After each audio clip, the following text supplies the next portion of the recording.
What makes a perfect villain? By the way, manga spoilers ahead.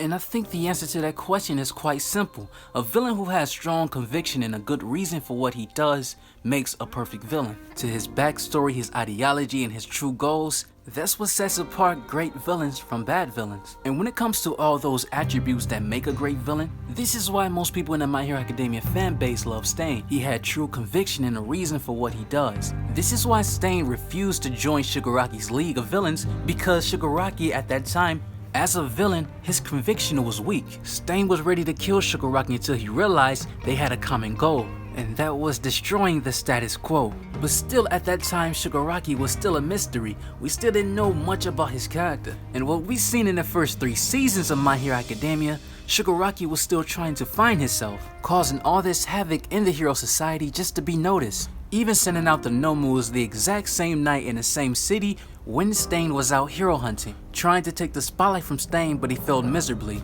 because we all know the next day no one talked about Shigaraki, they all talked about Stain. But the benefit of all of this, all the people who were influenced by Stain and his ideology, they all joined Shigaraki, for the most part. But the whole root of Shigaraki's villainy and his influence all comes from All For One. He does everything for his sake because All For One is a father figure to Shigaraki. And the same thing can be said about Midoriya. Midoriya and All Might connection is the exact same thing. All Might is a master to Midoriya and a father figure, wanted to be just like the hero that All Might was, carrying on the mantle on becoming the next symbol of peace. Passing a torch over, while All For One is passing a torch to Shigaraki to destroy the symbol of peace, setting up this perfect future rivalry between Deku versus Shigaraki.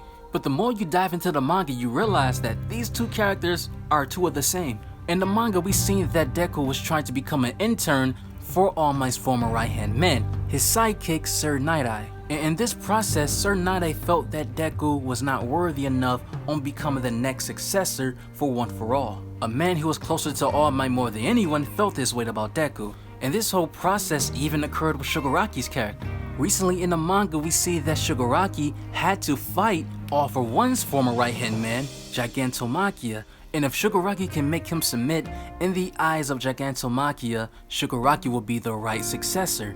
But All For One's right-hand men feel as though Shigaraki is not worthy. This event is almost identical to what Deku had to go through to get through All Might's former right-hand man. The story progression for these characters mirror each other. From the root of their ideology, their character development, their masters, their goals, they all intertwine, and the more we learn about Shigaraki, he is just like Deku, especially given the fact of the events that just happened in the manga. We have been getting more of Shigaraki's background, and lately in the manga, he has been remembering everything. Seeing a picture of Nana Shimura, the former owner of One For All Might's master, it made you think that Shigaraki wanted to be a hero. The reason why I say that is because of the dialogue he had with his sister, asking his sister, why are you showing me this picture? And she says that even though dad said all that, I will still be cheering you on. Then we see that Shigaraki is in trouble because he says something that his dad doesn't like. And his sister tells him, I told you should have stayed quiet. I told dad that I wanted to be a housewife. And through this League of Villain arc in the Liberation Army, we see that Shigaraki's past, he had a bad relationship with his father, because Shigaraki's father is the son of Nana Shimura, the one that she put in adoption care. And from the looks of things, it seemed as though Shigaraki's father had a resentment against heroes because of that fact, teasing us that Shigaraki wanted to be a hero, and that is why his father did not get along with him. And then we see in the most recent chapter that Shigaraki, when he's fighting Re-Destro, having flashback of his family, having regret in saying things like what I wanted them to say, but he never got a chance to finish his words. That's the exact same line that Midoriya was having when he was having a flashback, remembering when his mom said, I'm sorry, but you cannot be a hero since you don't have a quirk. And he was saying what I wanted you to say, and it ended off with All Might saying that you too can be a hero. We start to see this constant pattern with all the events that are taking place in Deku's story is happening the exact same way with Shigaraki.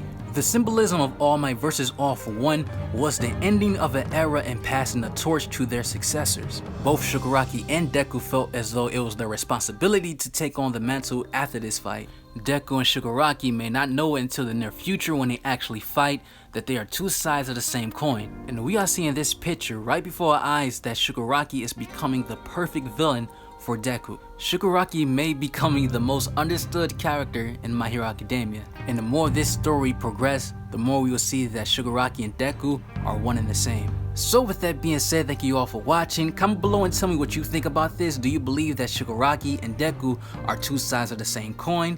And if you enjoyed this video, make sure to smash the like button for me. Subscribe if you want to see more My Hero Academia content, because the closer we get to season 4, the more uploads of My Hero Academia content I would do. So with that, you guys take care. I'm out.